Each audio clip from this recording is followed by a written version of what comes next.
प्रिय भाई एवं बहनों, आप लोग को हमारे चैनल सत्यम एमएस में स्वागत है।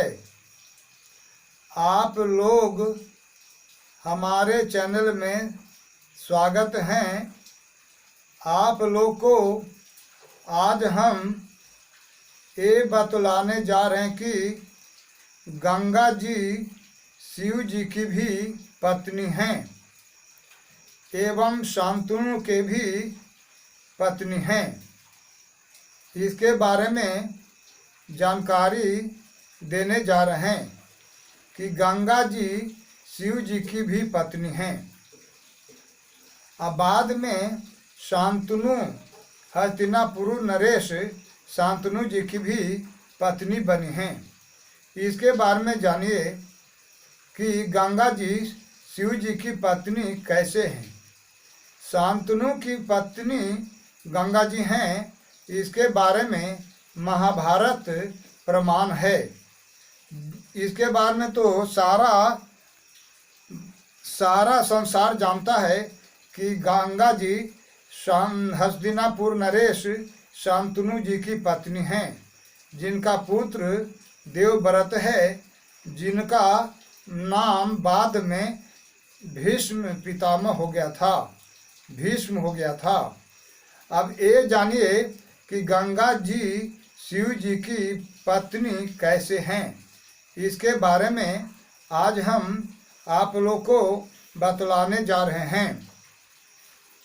गंगा जी शिव जी की पत्नी हैं, इसके बारे में देवी पुराण अध्याय 12 श्लोक नंबर 5 से 21 तक लगातार अध्ययन करने से ज्ञात हो जाता है कि गंगा जी शिव जी की पत्नी हैं।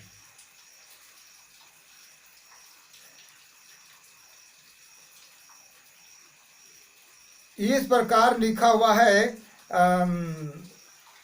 देवी पुराण अध्याय 12 श्लोक नंबर 5-21 में इस प्रकार से वर्णित है कि जब दक्ष पुत्री सती यज्ञ कुंड में कूदकर जल मरी थी, तब शिव जी शोकाकुल होकर सामान्य परिजनों की भांति रो रहे थे। तब ब्रह्मा और विष्णु शोकाकुल भगवान शंकर को बोले कि आप इस प्रकार व्यर्थ ही क्यों रो रहे हैं। यह रोना तो साधारण पुरुषों की भांति हुआ। इस तरह से आपको शोभा नहीं देता। आप जानते हैं कि सती सर्वत्र विद्वान हैं, सती विद्वान हैं, सती व्यापक हैं, सर्वत्र हैं। अतः सारी बातें जानते भर में भी आप रोते हैं, यह अशोभनीय है। इसके बारे में हम आप लोग को आगे बतला रहे हैं कि ब्रह्मा और विष्णु जब इस तरह के बात बोले कि यह इस तरह से मूढ़ों की भांति रोना या रोना उचित नहीं है, तो शिव जी बोले कि आप लोग ठीक कहते हैं। मैं जानता हूँ कि सती प्रकृति रूपा हैं, वे शुद्ध नित्या ब्रह्ममयी और सृष्टि स्थिति तथा संहार करने वाली हैं। यानी वे शुद्ध हैं, नित्य हैं, ब्रह्ममयी हैं, सृष्टि पालन एवं संहार करने वाली हैं। दक्ष के नष्ट होने के बाद दक्ष यज्ञ के नष्ट होने के बाद मैंने उन्हें अपनी आँखों से उसी रूप में देखा है, लेकिन पहले की तरह पत्नी भाव से अपने घर में उन महेश्वरी को न पाकर इस समय मेरा मन अत्यंत व्याकुल हो रहा है। इसलिए ब्राह्मण यानी ब्रह्मा विष्णु महेश को, ब्रह्मा विष्णु जी को कह रहे हैं कि इसलिए ब्रह्मन विष्णु मैं पूर्वत उन्हें कैसे प्राप्त करूंगा, आप मुझे अब इसका उपाय बताएं।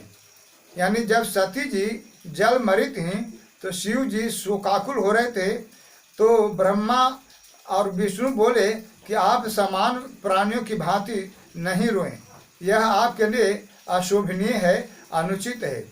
तो शिव जी बोले कि तो मैं सब कुछ जानता हूँ कि सती विद्वान सर्वत्र विद्वान है, उनकी शक्ति अतुलनीय है, वे सृष्टि पालन संहार करने की सामर्थ्य वाली हैं, ये सब मैं जानता हूँ। पर मैं चाहता हूँ कि पूर्ववत यानी जैसे वे पहले हमारी पत्नी थी, अब भी वे ही हमारी पत्नी बनकर रहें, तो मैं इसके लिए क्या करूं?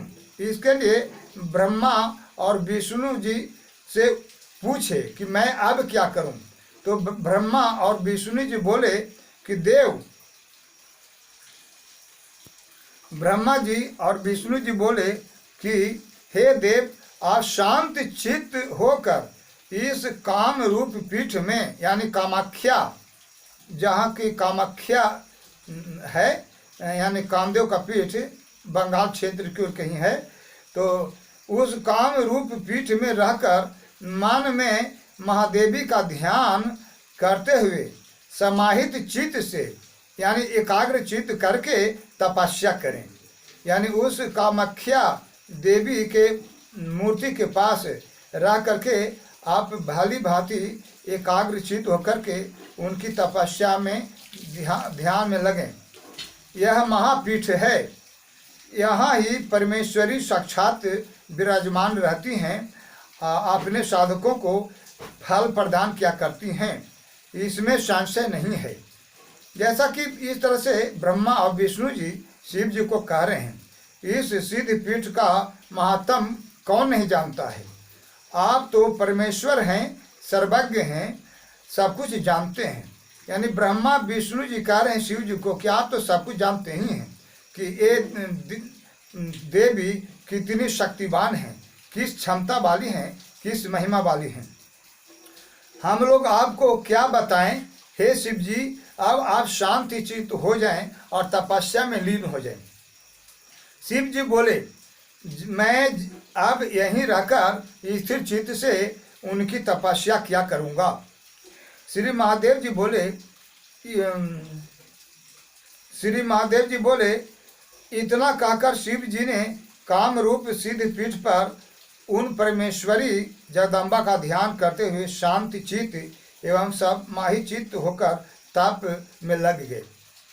शिव जी ऐसा कह करके फिर वे उस कामाख्या पीठ ऐसा कह करके कि अब मैं तपस्या में लगता हूँ, तब ऐसा बोल करके शिव जी उस कामाख्या देवी के पास तपस्या में लीन हो गए, एकाग्र चित्त से होकर के सती पार्वती के यानी जगदम्बा माता के तपस्या में लीन हो गए।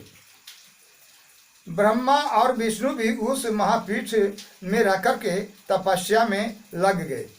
बहुत समय बीतने पर जगदम्बा जी प्रसन्न हुई और भवानी दुर्गा माता ने त्रैलोक मोहिनी रूप में उन्हें प्रत्यक्ष दर्शन दिया, यानी शिव जी को। महादेवी ने पूछा कि आपकी क्या अभिलाषा है, यानी शिव जी से महादेवी ने पूछा कि आपकी क्या अभिलाषा है। शिव जी बोले परमेश्वरी, जिस प्रकार आप पहले मेरी पत्नी बनकर रह रही थी, अब भी मैं वही चाहता हूँ कि आप मेरी पत्नी बनकर ही रहें। तब दुर्गा माता ने यानी भवानी माता ने, जगदम्बा ने, पार्वती माता ने कहा, क्या कहा जो आगे आप लोग सुनिए। माता भवानी ने, जगदम्बा ने, पार्वती ने कहा, महेश्वर यानी हे शिव जी, शीघ्र ही मैं हिमालय की पुत्री बन करके स्वयं अवतार लूँगी। यानी हिमालय राज के पास, मैं हिमालय के घर में उन हिमालय की पुत्री के रूप में अवतरित होंगी, यानी मैं हिमालय के घर में हिमालय की पुत्री बनूंगी और नीचे ही मैं 2 रूपों में सामने आऊंगी और मैं आपके सामने 2 रूप धारण करके आऊंगी। चूंकि आपने सती के शरीर को सिर पर उठाकर खुशी पूर्वक नृत्य किया था, इसलिए मैं उनके अंश से यानी उस जगदम्बा के अंश से जलमयी गंगा का रूप धारण करके आपको ही पति रूप में प्राप्त कर आपके सिर पर विराजमान रहूंगी। यानी देवी पार्वती जगदम्बा ने कहा कि एक तो मैं जलमयी गंगा बन करके आपके सिर पर विराजमान रहूंगा, आपकी पत्नी बनकर, यानी जलमयी गंगा का रूप धारण करके मैं आपकी पत्नी बन करके आपके जटा में मैं स्थित रहूंगी।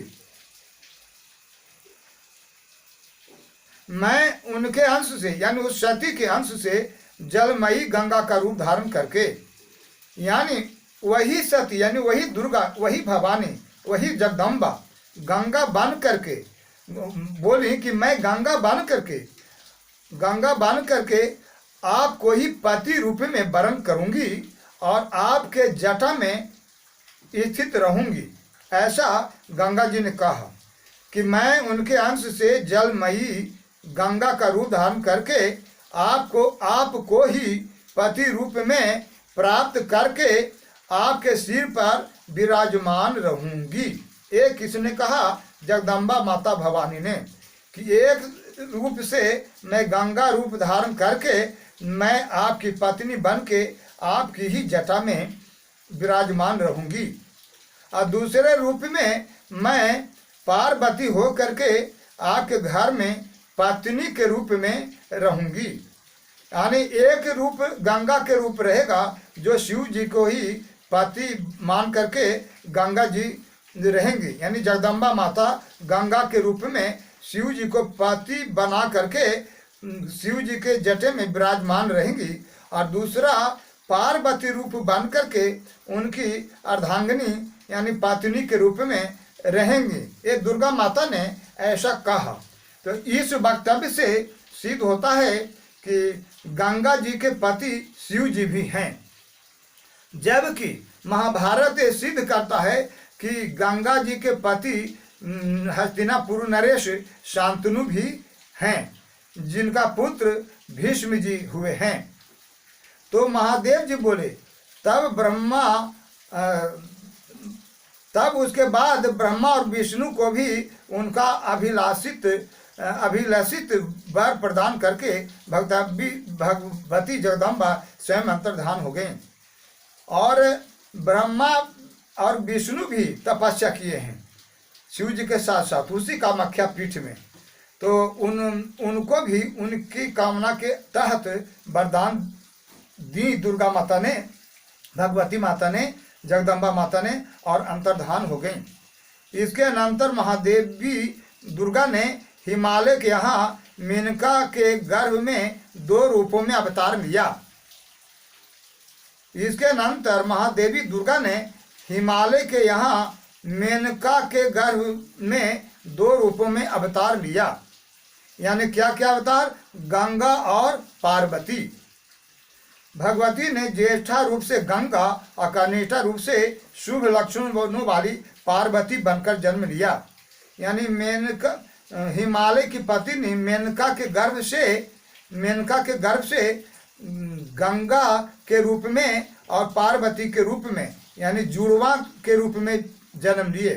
यानी हिमालय राज की पत्नी मेनका के गर्भ से गंगा का रूप धारण करके जगदम्बा माता ने जन्म लिया और फिर दूसरा जन्म उन्हीं के गर्भ से पार्वती बन करके जन्म ली।